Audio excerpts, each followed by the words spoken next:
Hello everyone, welcome back to my channel. दोस्तों, जैसा कि आप सभी को पता है कि प्रत्येक वर्ष हमें बाल गणना करनी होती थी और बाल गणना का एक अभिलेख, एक रजिस्टर होता था जिसमें हम बच्चों से संबंधित बातों को नोट करते थे। लेकिन दोस्तों, शासन ने जो प्रारूप जारी किया है बाल गणना के लिए, उसमें बहुत बदलाव किए गए हैं। उसमें बहुत सारी ऐसी चीज़ें हैं जो हम लोग पहले नहीं लिखा करते थे, लेकिन अब जो है, जो बाल गणना की पंजिका शासन ने जारी किया है, उसका जो प्रारूप जारी किया है, उसके तहत हमें बहुत सारी जानकारियों को जो है उसमें अपडेट करना है, लिखना है। अर्थात अब आपको बाल गणना करनी ही होगी, क्योंकि इस पंजिका को नए सत्र में भरना अनिवार्य है। निरीक्षण होने पर पंजिकाएँ देखी जाएंगी और बाल गणना भी देखी जाएगी, ताकि कोई भी बच्चा जो है वो विद्यालय जाने से छूट ना जाए। इसलिए बाल गणना अब आपको 18 वर्ष के जो उम्र तक के बच्चों का करना है। पहले दोस्तों हम लोग 14 वर्ष के उम्र तक बच्चों का करते थे, लेकिन अब आपको बाल गणना 18 वर्ष की उम्र तक के बच्चों का करना है। तो आइए हम आपको अपनी इस वीडियो में दिखाते हैं कि बाल गणना के नए मानक क्या हैं और किन किन चीज़ों को जो है हमें अंकित करना है, किन किन चीज़ों को हमें लिखना है। तो दोस्तों, आप देख पा रहे हैं बाल गणना पंजिका। आइए हम आपको दिखाते हैं कि इस बाल गणना पंजिका में क्या परिवर्तन हुआ है और बाल गणना पंजिका आपको आवश्यक रूप से जो है भरना है, बच्चों की गणना करना है।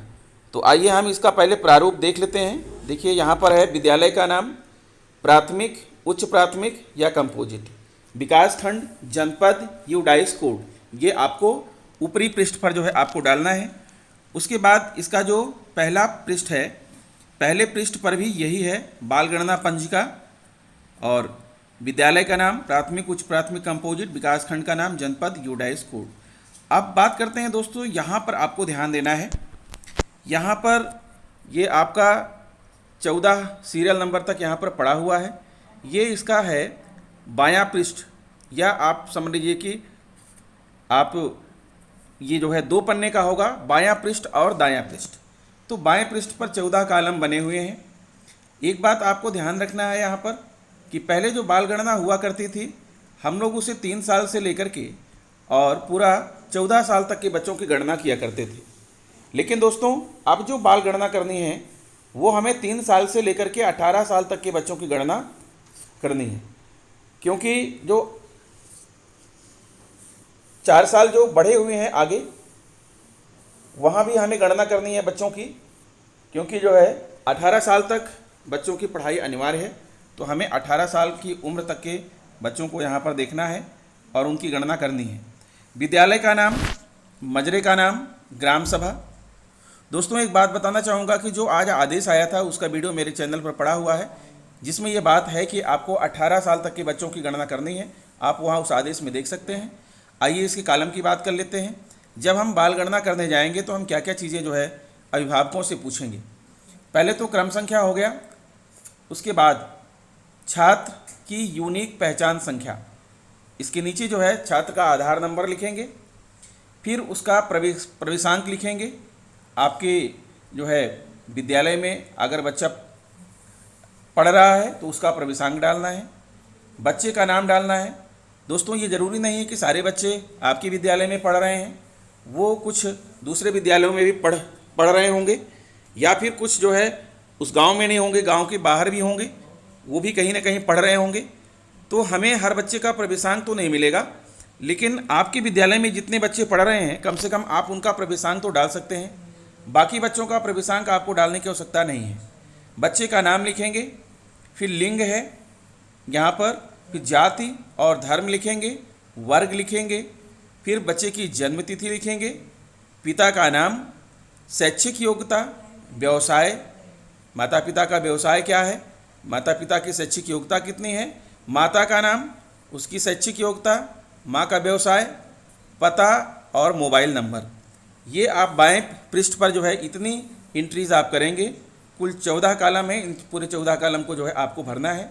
ध्यान देना है दोस्तों, जो बच्चे आपके विद्यालय में पढ़ रहे हैं उनका डाटा तो आपको विद्यालय से ही मिल जाएगा, लेकिन जो बच्चे विद्यालय में नहीं पढ़ रहे हैं उसके लिए आपको जाना पड़ेगा, गाँव में बाल गणना आपको करनी होगी और ये जानकारियाँ जो है आपको यहाँ पर भरना होगा। चलिए हम आगे बढ़ते हैं और देखते हैं कि 15 से लेकर के आगे कॉलम में क्या दिया गया है। ये आप देख पा रहे हैं यहाँ पर, ये आपका दाहिने पन्ने पर रहेगा 15 से लेकर के 27 तक। कुल ये 27 कॉलम आपको इसमें दिखाए गए हैं। विकासखंड, जनपद, न्याय पंचायत, शैक्षिक सत्र। तो 15वें कॉलम में है कि APL और BPL अर्थात बच्चे का जो परिवार है वो गरीबी रेखा के नीचे है या गरीबी रेखा के ऊपर है, उसके राशन कार्ड से पता लगाया जा सकता है। नामांकन की स्थिति, यानी बच्चे का कहीं पर नामांकन है या नहीं है, अर्थात बच्चा कहीं पढ़ रहा है या नहीं पढ़ रहा है। फिर नामांकित विद्यालय, बच्चा किस विद्यालय में पढ़ रहा है, यहाँ पर भरेंगे, एंट्री करेंगे। नामांकन ना कराने का कारण, यदि बच्चा पढ़ नहीं रहा है किसी भी विद्यालय में तो उसका कारण क्या है, उस कारण का भी उल्लेख यहाँ पर करेंगे। फिर बात आती है पूर्ण की गई अंतिम कक्षा, यानी अगर बच्चे पढ़ाई छोड़ दिए हैं तो आखिरी कक्षा क्या रही है, कहाँ तक बच्चों ने पढ़ाई किया है, यहाँ पर लिखेंगे। बच्चे की जो है पूर्ण की गई अंतिम कक्षा अर्थात जो है आखिरी कक्षा में, मान लीजिए कि बच्चा जो है अंतिम कक्षा 6वीं में पढ़ रहा है तो पूर्ण की गई कक्षा 5 हो गई। फिर विद्यालय छोड़ने का कारण, क्या कारण रहा, यहाँ पर आप लिखेंगे। और वर्तमान व्यवसाय, अगर बच्चा कोई कार्य कर रहा है तो उसका वर्तमान व्यवसाय क्या है, ये आप जो है यहाँ पर 21वें कॉलम में लिखेंगे। फिर निकटस्थ विद्यालय की दूरी, उस बच्चे से जो है उसके घर से जो सबसे नज़दीक का विद्यालय है उसकी दूरी कितनी है, प्राथमिक की दूरी कितनी है और उच्च प्राथमिक की दूरी कितनी है, ये आप किलोमीटर में या मीटर में जो उचित हो आप यहाँ पर भरिएगा। दिव्यांगता, अगर बच्चा विकलांग है तो हाँ या नहीं, अगर विकलांग है तो हाँ भरेंगे, नहीं में नहीं भरेंगे। और प्रकार, किस प्रकार की विकलांगता बच्चे के अंदर है, श्रवणहास है, चलनहास है, ठीक है, मूक बधिर है, दृष्टिबाधित है, ये यहाँ पर आप उसका जिक्र करेंगे। फिर घुमंतु परिवार, ऐसे परिवार जो एक जगह नहीं टिकते हैं, कभी भट्टी पर जाते हैं, कहीं यहाँ वहाँ जाके काम करते हैं। घुमंतु परिवार है तो हाँ, नहीं है तो नहीं। स्थायी पता क्या है, अगर परिवार इधर उधर घूम रहा है, मान लीजिए कि कुछ बच्चे ऐसे भी आपके विद्यालय में होंगे जिनके माता पिता आपके गांव के नहीं हैं, किसी दूसरे गांव से आए हुए हैं किसी कार्य के हवाले यहाँ पर, तो उसका स्थायी पता क्या है ये यहाँ पर जो है भरा जाएगा। तो दोस्तों आपने देख लिया कि ये बालगणना पंजिका में इतने कॉलम हैं, इसी के तहत हमें बच्चों की जो है गणना करनी है और फिर से वही सारी चीज़ें शुरू हो जाती हैं। इसमें अब जो है कोई नई बात नहीं है। और कुल जो है इस बालगणना रजिस्टर में कुल पेज हैं 404। तो आइए आखिरी पेज की तरफ बढ़ते हैं और देखते हैं कि आखिरी पेज में आखिर क्या है। यहाँ पर 404 पेज दिए गए हैं और लास्ट पेज में वही दिया गया है, आप देख पा रहे हैं, प्रेरणा लक्ष्य, आखिरी पन्ने का जो आखिरी पृष्ठ है, पूरे भाषा और गणित के प्रेरणा लक्ष्य दिए हुए हैं। और साथ में यह भी लिखा है कि प्राथमिक विद्यालयों के सभी छात्र मार्च 2023 तक प्रेरणा लक्ष्य हासिल करें। तो दोस्तों ये रहा जो है बाल पंजिका, बाल गणना पंजिका। आशा करता हूँ वीडियो आपको अच्छा लगा होगा। अगर आप मेरे चैनल पर नए हैं तो प्लीज़ मेरे चैनल को सब्सक्राइब कर लीजिए, बेल आइकन को प्रेस कर दीजिए। मिलते हैं आपसे नेक्स्ट वीडियो में। नमस्कार।